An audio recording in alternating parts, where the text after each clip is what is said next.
বন্ধুরা, আজকে আমি আলু পোস্ত বানাবো, সেই রেসিপি তোমাদের সাথে শেয়ার করলাম। তোমরা প্রথম থেকে শেষ অবধি দেখতে থাকো। প্রথমে গ্যাস গরম হয়ে কড়াই বসিয়ে, কড়াই গরম হয়ে গেছে, সর্ষের তেল দিলাম। সর্ষের তেলটা একটু বেশি করে দেবো, ভালো লাগে পোস্ততে। এরপরে দেবো এখানে শুকনো লঙ্কা, কালো জিরে।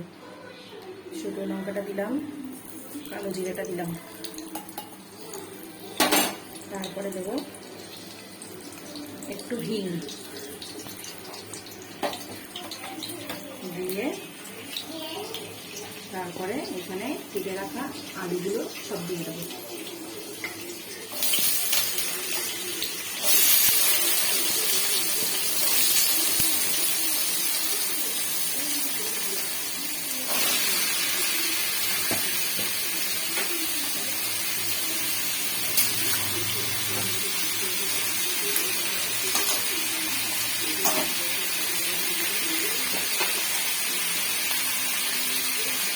তারপরে স্বাদ মতো লবণ।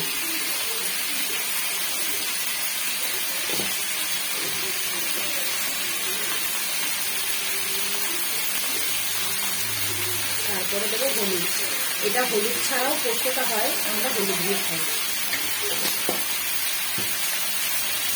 এবারে এটাকে নাড়ব।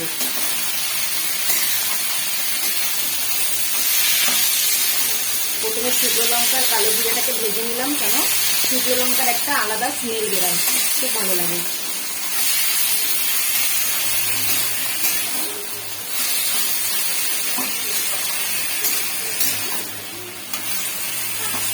ততক্ষণ এটা ভাজা ভাজা হোক।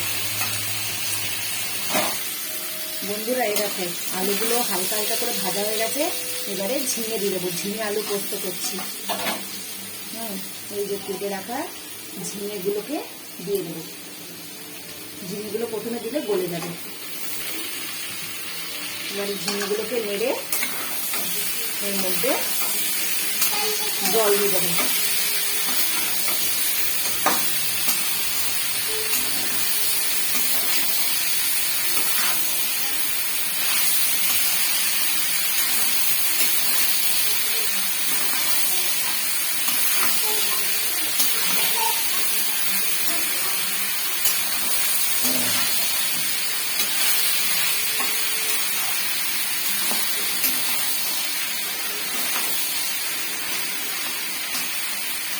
পোস্তটা এখনই দিয়ে দিই, তারপরে জল দিয়ে একটু করতে দেবো। এই যে পোস্ত বাটাটা দিয়ে দেবো। পোস্ত বাটা আর লঙ্কা বাটা।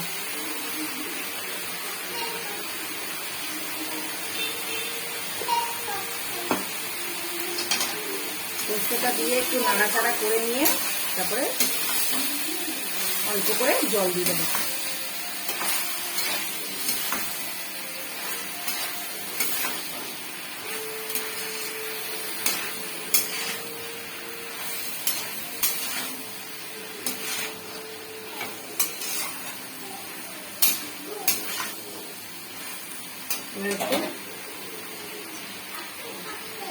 এবার একটু স্বাদ মতো চিনি দিয়ে দেবো। স্বাদ মতো একটু চিনি দিয়ে দেবো।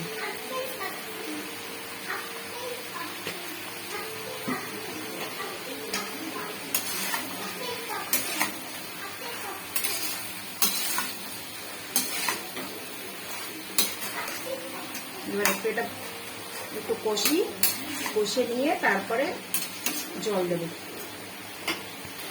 বন্ধুরা, এবারে এই পোস্ত বাটা যে জলটা ছিল সেটা দিয়ে দেবো মিক্সির কৌটোটা।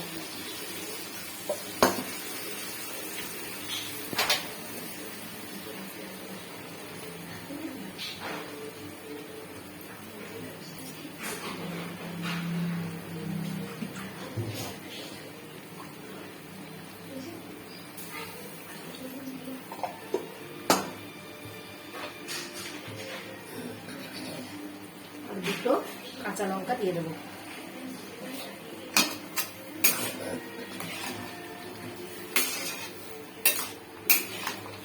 একটু এখন জল জল আছে।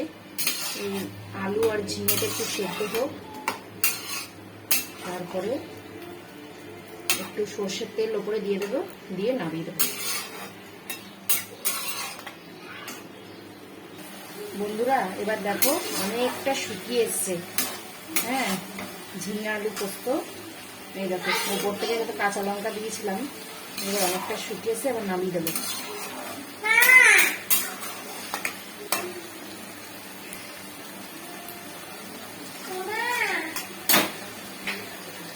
এবারে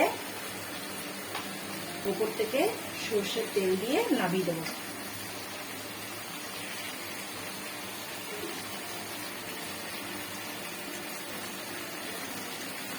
তাহলে কি খেতেও ভালো লাগবে, দেখতেও ভালো লাগবে। তুমি নেড়ে দেবো।